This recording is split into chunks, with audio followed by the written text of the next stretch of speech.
It happened in the spring when I was 10 years old. It was a day our family would never forget.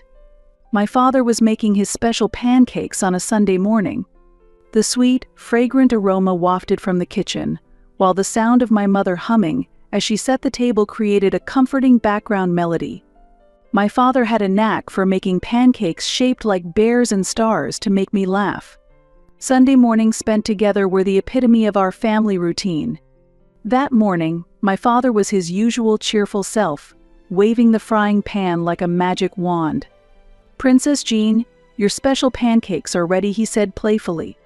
Leaving my favorite bunny plushie on the sofa, I eagerly ran to the kitchen.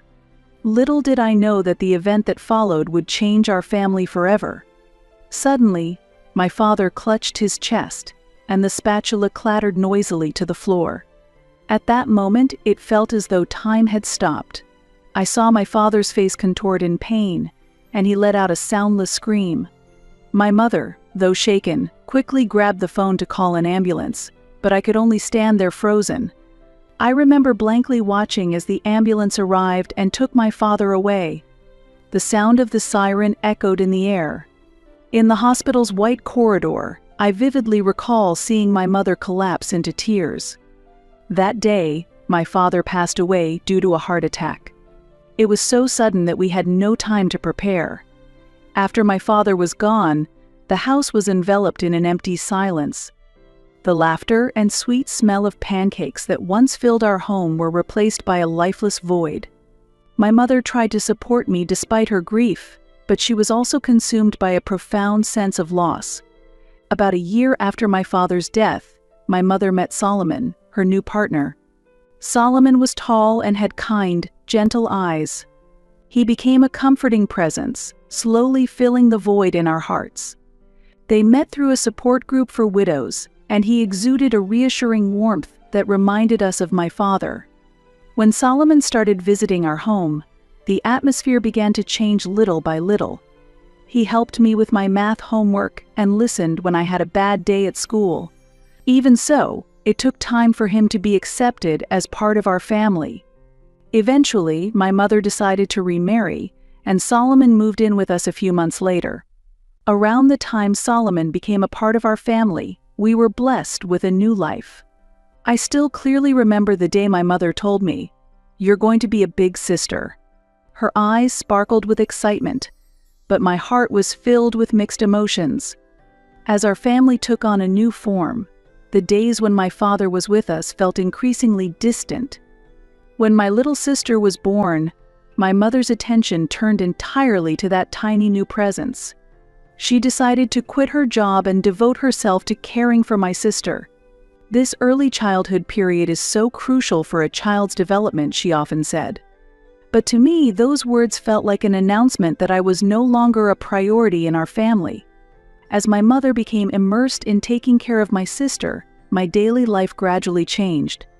I came home from school to find no lunch prepared, and when I spoke to my mother, her ears were tuned only to my sister's cries. At the dinner table, my mother often ate while holding my sister, and I felt as though I wasn't even there. "Jean, do you know?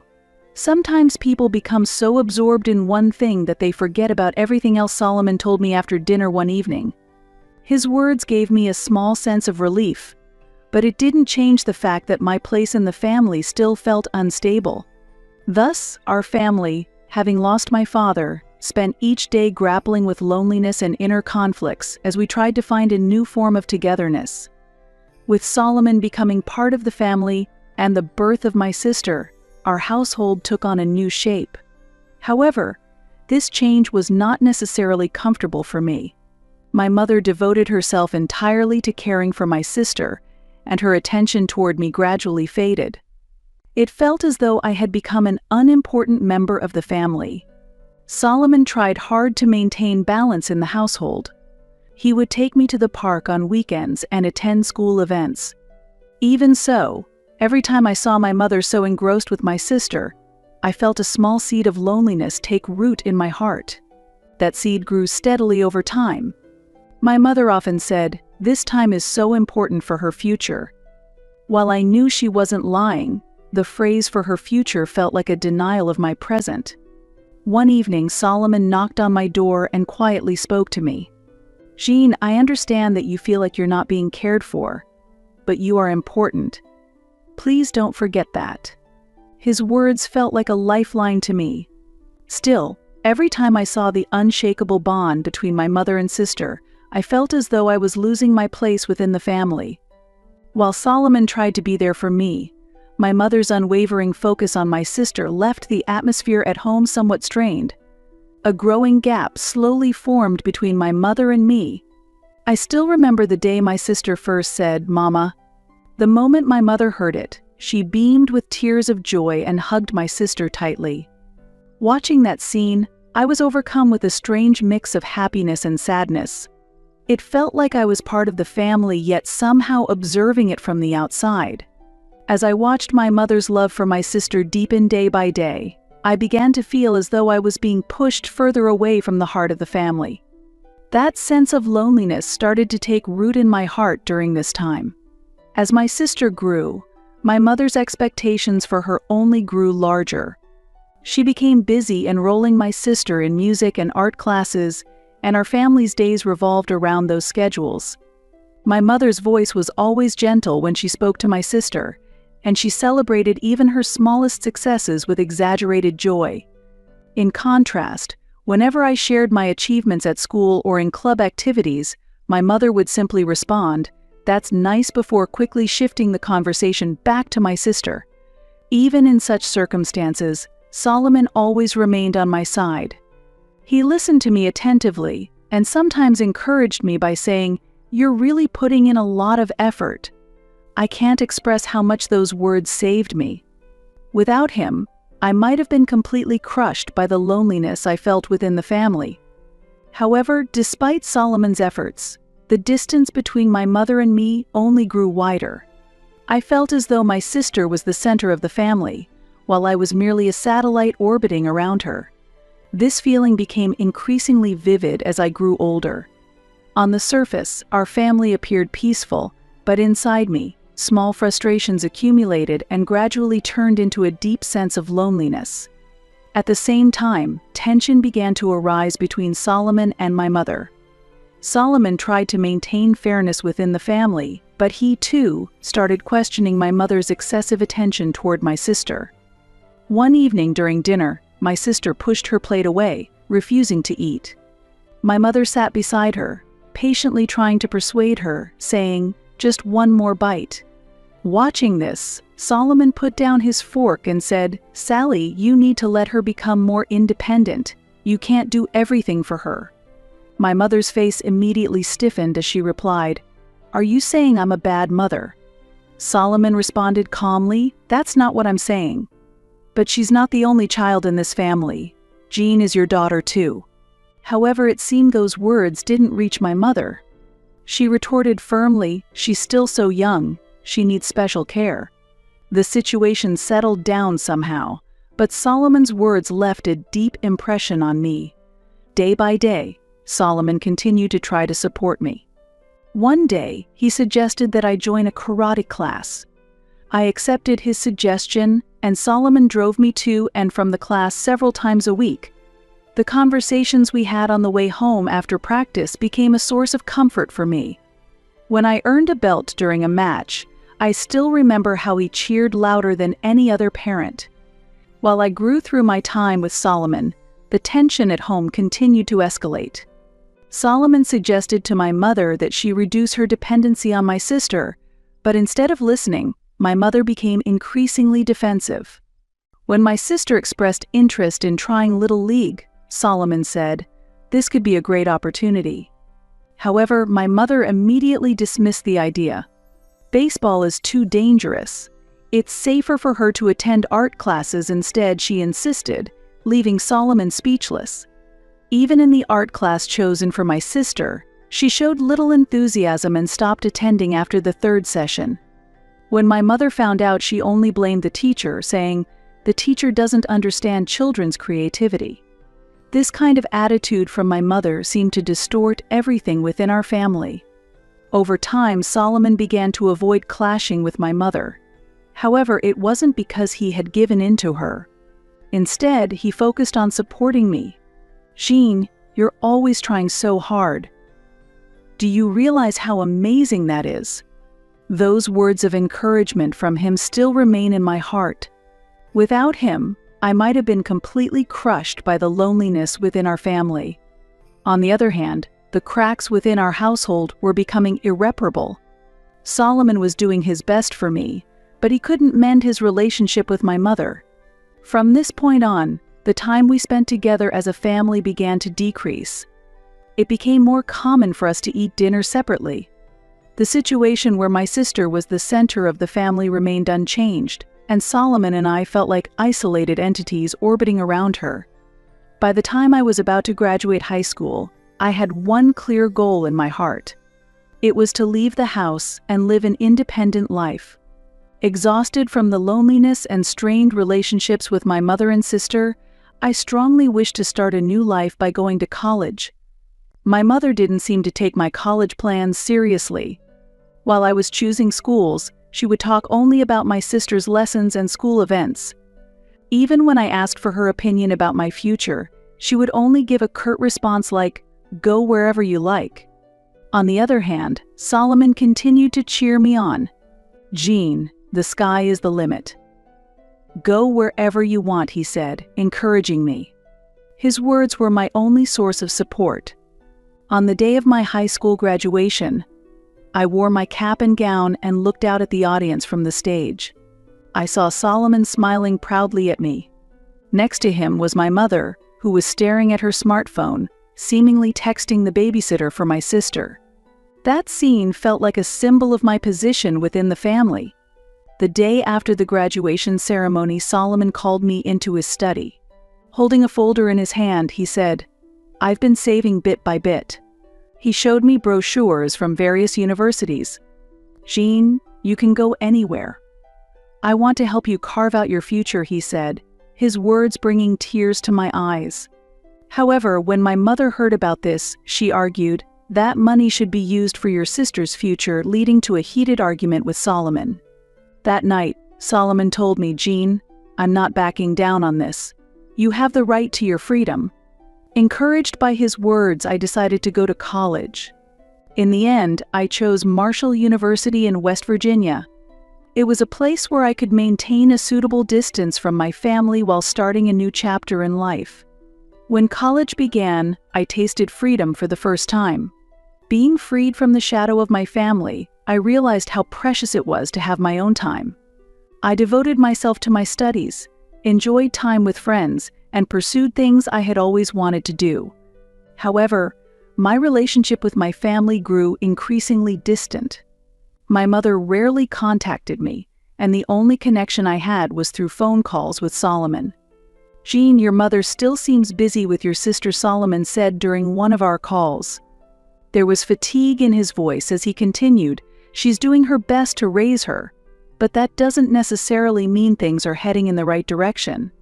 I couldn't find the words to respond. Living away from my family gave me a new perspective. I rediscovered my own worth and was in the process of healing old wounds. At the same time, I realized that the problems within my family were unfolding beyond my reach, leaving me with complex feelings. A few years after graduating from college, my life was shaken by a significant event. Solomon passed away suddenly. He was the only person in my family who truly understood and supported me. His death brought me immense grief, but more than that, it revealed how completely the balance within our family had fallen apart. After Solomon's death, my mother began to struggle financially. Since Solomon had been the primary breadwinner, our household quickly approached the brink of collapse without him. My mother started to rely on me, especially demanding that I help fund my sister's college education. "Jean, please.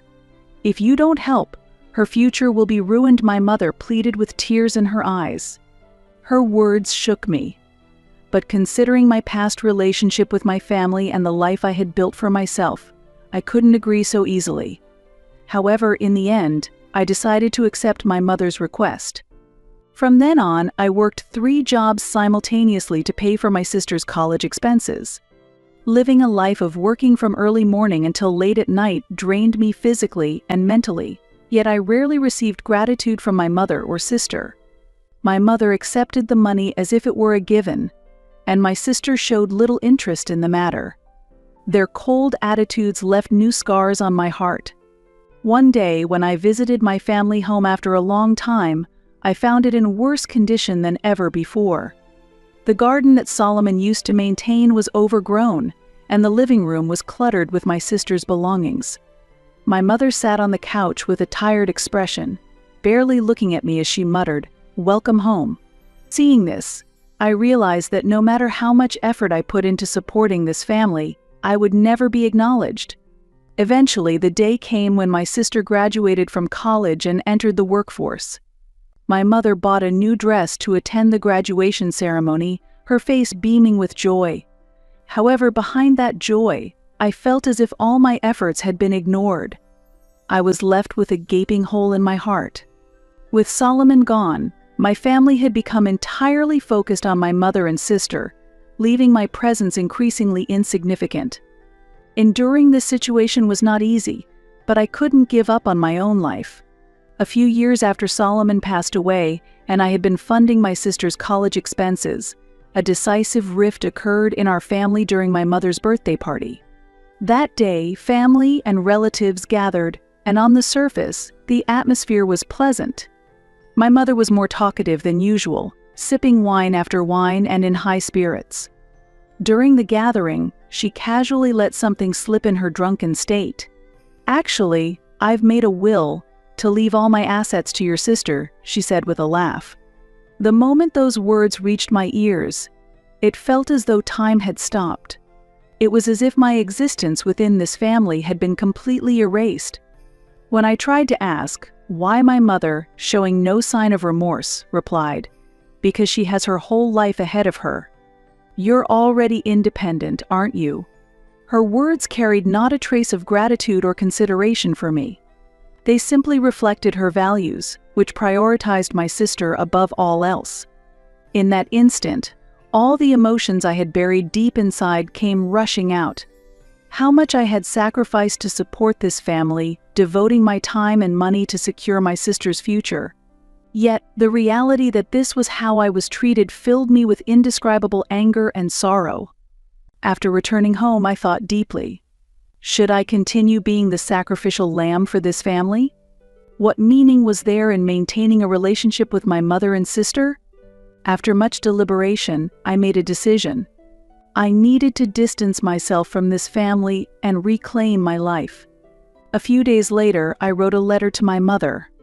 The message was straightforward, expressing my resolve to cease further assistance and calmly explaining my reasons for distancing myself. "Please don't take everything I've done for granted. I have the right to live my own life," I wrote, pouring my emotions into that sentence. Additionally, I confirmed that the house my mother and sister lived in was under my name and decided to proceed with selling it. This action marked the final severance of my ties with the family. In truth, the house we lived in had been purchased by my late father in my name. It seemed my mother had forgotten this. When she realized she was losing her home, she immediately called me, but I didn't answer. Her messages were filled with anger and confusion, asking, "Why are you doing this?" But I felt no obligation to respond. I couldn't find a reason to keep sacrificing myself any longer. Since I wasn't going to inherit anything, I decided to sell the house and use the proceeds for myself. While there was sadness in letting go of something my father had given me, I saw it as a step forward. Fortunately, I quickly found a buyer, and my mother had no choice but to leave the house when the eviction notice came. After cutting ties with my mother and sister, my life changed dramatically. It was also the moment I was freed from the burden I had carried for so many years. By choosing to live for myself, I found a quiet sense of peace within my heart. The first few weeks of no contact with my family felt strange. For the first time, the time I used to spend thinking about my mother and sister had completely disappeared. To fill that void, I set new goals for myself. I focused on work, improving my skills, and finding new hobbies. One day after work, I stopped by a cafe and found an opportunity to pursue something I had wanted to do for years, joining a photography class. Photography had been one of my dreams since high school, but it had been pushed aside amid the busyness of life. Learning at that class became a new source of inspiration for me, bringing vivid color back into my life. However, the guilt from cutting ties with my family didn't completely disappear. Occasionally, I received messages from my mother. Each time I saw them, I couldn't help but question whether my decision had been the right one. Even so, I felt that not replying was the only way to protect myself. Eventually, I decided to block my mother's email address. It was a form of closure for me. Some relatives criticized me, but those who knew about the incident at my mother's birthday party defended me. Now, my mother and sister have no family they can rely on and seem to be living quietly in a rundown apartment. Having realized that the house they once lived in was not their asset, I wonder how much inheritance my mother actually has left. There are rumors that she has started working part-time, so it seems unlikely she has anything substantial to leave to my sister. Taking care of yourself is not the same as betraying someone. With those words etched in my heart, I slowly started to rebuild my life at my own pace. On my days off, I went on trips with friends and began participating in volunteer activities, making an effort to expand my social circle. A few months passed, and I finally felt that my life had reached a stable point. My new apartment was a small space, but it was a place where I felt secure. The simple furniture and the landscape photos I had taken at the photography class symbolized my new life. One afternoon, I took some time to reflect on the past. The support Solomon had given me, my efforts to help my mother and sister, and the perseverance I had shown, all of these were experiences that shaped who I am today. There were undoubtedly painful moments in my journey, moments that felt as if they would overwhelm me completely. These moments weren't fleeting, they lingered, etched into my memory like scars that told stories of survival and growth. Yet, in hindsight, I came to understand that these challenges, no matter how overwhelming they seemed at the time, ultimately made me stronger. They shaped me into someone who could face adversity, someone who could stand tall, even when the world felt like it was crumbling around me. Each struggle, each disappointment, and each sacrifice I made acted as a stepping stone, guiding me toward rediscovering my own worth. For years, I had placed others' needs above my own, questioning whether my efforts even mattered or if I deserved any happiness for myself. But now, as I reflected on all that had happened, I realized that those struggles were not in vain. While driving one day, a surprising sensation crept over me. I felt a genuine smile spreading across my face. It wasn't a forced expression or something fleeting, it was a deep and unshakable smile that came from within. It was the kind of smile that only arises when the weight of the past begins to lift and peace takes its place. I felt light, as if the heavy burdens I had carried for so long had finally been lifted off my shoulders.